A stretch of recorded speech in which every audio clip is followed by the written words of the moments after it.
Pada suatu hari, Mbah Hamid kedatangan seorang kiai dari Kendal. Selesai berbincang-bincang, tamu tersebut hendak pamitan.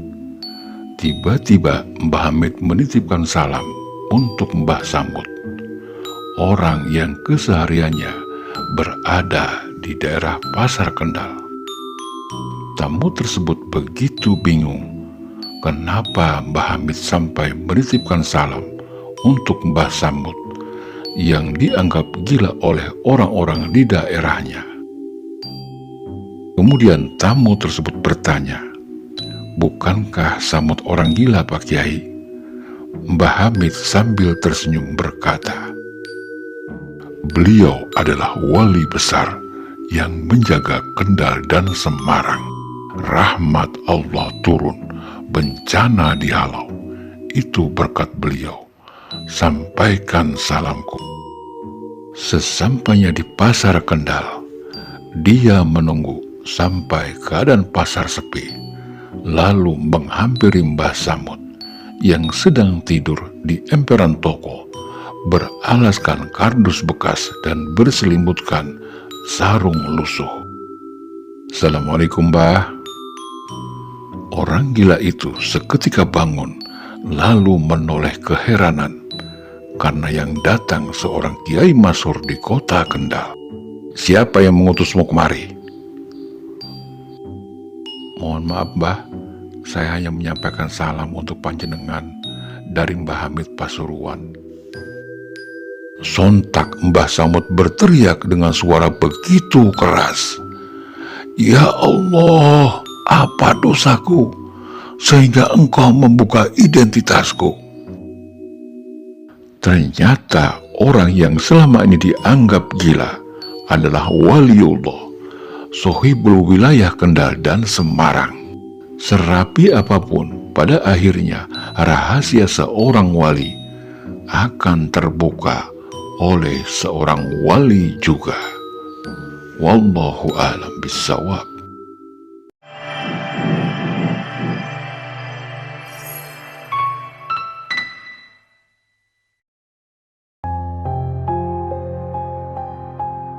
Assalamualaikum warahmatullahi wabarakatuh. Sampurasun, sahabat Akarimba dimanapun Anda berada, baik yang nyata maupun yang gaib. Pada eksplorasi kali ini, kami ingin berbagi kisah perjalanan kami di TPU Karangtengah, Pagedangan, Tangerang. Di tengah hiruk-pikuknya kehidupan yang seperti ini, ada mereka yang hidup dalam alam berbeda, dengan segala hal ihwalnya yang sungguh menakjubkan. Tidaklah kita mengetahui bagaimana hakikatnya suatu kehidupan dari orang-orang suci pilihan Tuhan. Tapi yang pasti, dengan hadirnya orang-orang terpilih ini, nikmatnya tak dapat dipungkiri. Sebab keberadaan mereka di daerah tempat tinggalnya, alam menjadi sejuk, damai, subur, dan tidak pernah terjadi bencana. Bahkan sampai mereka wafat pun, karomah itu tetap terasa hingga kini. Dialah para waliullah, manusia terpilih sebagai pakunya bumi. Berbicara waliullah atau alam kewalian memang selalu menyisakan banyak misteri yang tak terungkap dengan jelas. Sebab para wali itu begitu rapatnya menyimpan jati dirinya agar tidak diketahui oleh masyarakat umum, bersembunyi di tempat terang. Mereka menyamar seperti orang gila, tidak memikirkan urusan dunia, selalu tenggelam dalam kecintaannya hanya kepada Allah Subhanahu wa Ta'ala. Berbahagialah di komplek ini terdapat 4 makam waliullah yang saling berdekatan. Satu hal yang menarik, ada satu makam yang diyakini sudah ratusan tahun, namun sampai saat ini tidak diketahui namanya. Masyarakat memanggilnya dengan sebutan Ki Buyut Karangtengah. Diyakini beliau berasal dari kampung Karangtengah. Sebelum kita mengungkap siapa Ki Buyut Karangtengah, ada baiknya kita awali dari makam yang pertama, yaitu Ki Buyut Mas Ajung, kemudian Ki Buyut Abdurrahman atau Ki Buyut Bewo, yang ketiga Ki Buyut Raksa Jaya, dan yang terakhir Ki Buyut Karangtengah. Keempat tokoh tersebut adalah waliullah penyebar agama Islam di wilayah Pagedangan. Mereka adalah sohibul wilayah Banten.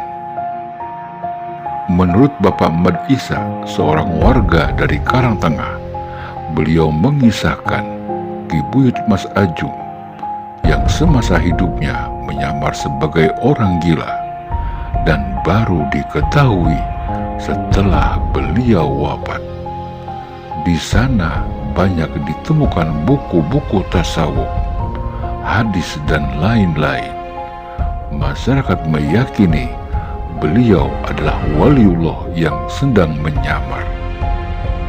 Di tempat ini pula waliullah berkumpul, bermusyawarah dalam syiar Islam dan membahas strategi perang melawan penjajah, yang kemudian dilanjutkan ke kediaman Ki Buyut Kelir. Di wilayah ini pula terdapat goa yang menuju Banten, namun sampai saat ini belum diketahui keberadaannya. Terang Pak Mad Isa. Lalu siapakah tokoh di balik Ki Buyut Karangtengah sebenarnya? Berdasarkan hasil komunikasi transendental, penelusuran jejak gaib yang terlihat dan simbol yang terbaca, beliau adalah Syekh Mansuruddin, atau lebih dikenal dengan panggilan Syekh Mansur Cikaduen Pandeglang. Beliau memiliki beberapa nama panggilan, di antaranya Syekh Maulana Mansuruddin, Sultan Abu Nasir, Sultan Abdul Qahar, Abu Solih, dan yang terakhir Sultan Haji. Mungkin ini sulit dipercaya nalar sehat, namun kitab suci dan sejarah agama membuktikan bahwa tidak logis menurut manusia bukan berarti tidak mungkin bagi Allah Subhanahu wa Ta'ala.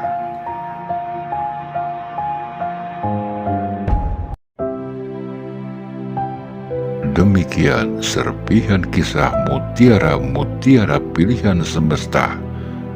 Semoga menggugah hati kita untuk lebih peduli kepada leluhur.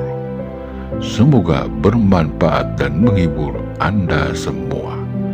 Mohon maaf lahir dan batin bila ada kesalahan dalam ucapan, dan terima kasih sudah menyaksikan tayangan ini. Kami sadar betul akan keterbatasan ilmu pengetahuan serta pemahaman. Bagi sahabat Akarimba yang memiliki pendapat berbeda dan ingin memperbaiki sejarah ini, silahkan tuangkan pada kolom yang tersedia. Jangan lupa untuk selalu mendukung kami dengan cara subscribe, like, dan komen pada channel kami, agar kami tetap semangat berkarya menciptakan titik-titik berikut menuju wujud alif sempurna, lahir dan batin. Mbah Jagat Nurjati mengatakan, jiwa yang selalu dalam penyaksian, itulah syahadat. Jiwa yang menghadap dengan wajah Allah, itulah sholat. Jiwa yang selalu menahan pandangan dari selain zat Allah, itulah puasa. Jiwa yang selalu dalam penyucian, itulah zakat. Dan jiwa yang selalu berpusat pada ruhnya sendiri, apapun dan dimanapun, itulah tawaf dalam haji. Di dalam jasad ada nur ihsan jiwa, di dalam jiwa ada rasa, dan jika keduanya menyatu, itulah dalam kesadaran daimun sholat. Khusyuk, berkekalan dalam penyaksian, itulah syahadat sejati. Wallahu alam bissawab. Salam cinta leluhur Nusantara. Wabillahi taufik wal hidayah, warido wa inayah. Wassalamualaikum warahmatullahi wabarakatuh.